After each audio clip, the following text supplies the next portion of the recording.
Hello friends good morning. आज आम कुआड जाऊँ वीडियोटी शेष पर्यंत देखले जानी पारिबे आम कुआडे जाऊँ बोली।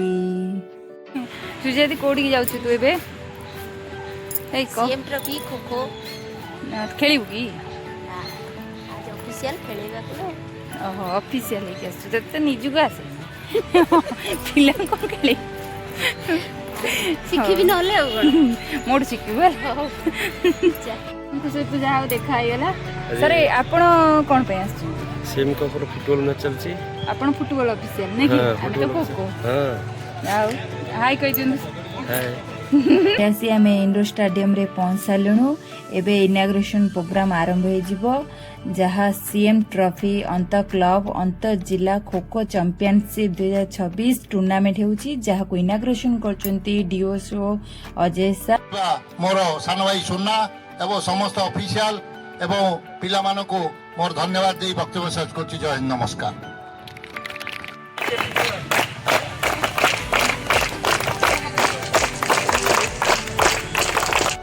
सांकर अभिभाषण हृदयस्पर्शी थिला।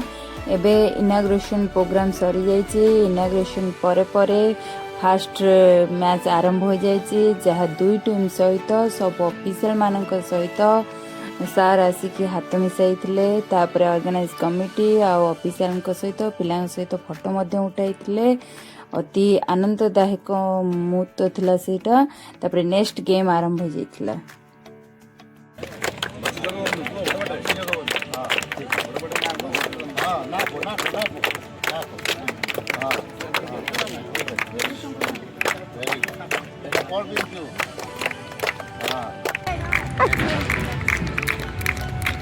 लंबा आउ केन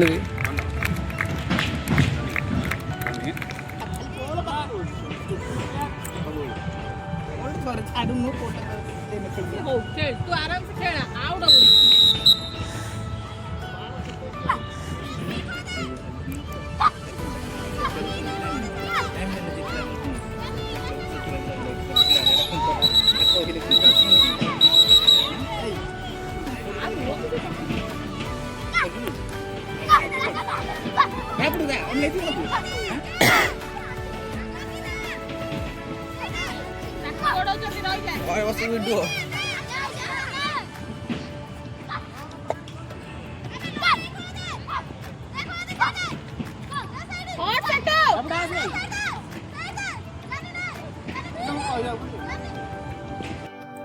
CM trophy kho kho tournament अति सुंदर आकर्षणीय भावे चली। सीएम ट्रॉफी रो उद्देश्य है राज्य सरकार एक क्रीड़ा प्रोत्साहन योजना जार मुख्य उद्देश्य होची ग्रामीण स्तर और स्थानीय स्तर दक्ष खेलाड़ी को किपरि चिन्हट करा जिवो। एहा माध्यम रे युवा मानक मध्य क्रीड़ा प्रति आहुरी आग्रह मध्य बुद्धि करा जाय परिबो एवं से माने निज प्रतिभा प्रदर्शन करने सुजोग मध्य पाई परिबे। एही प्रतियोगिता भविष्यत रे से माने राज्य जातीय और अंतर्जातीय स्तर पई खेलाड़ी भावे प्रस्तुत हो पारिबे जहा फल रे आमर जिल्लार और राज्यर मान्यता मध्य बुद्धि पाइबो। सेपरि राज्य रे क्रीड़ा संस्कृति को आहुरी मजबूत करिया मध्य एही सीएम ट्रॉफी रो मुख्य उद्देश्य मध्य अटे।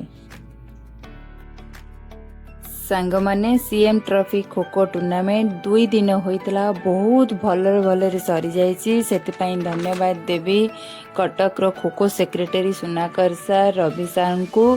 सांग माने आपण माननकु जदि ए वीडियोटी भल लागितिबो कमेंट माध्यम रे निश्चय जणाइबे।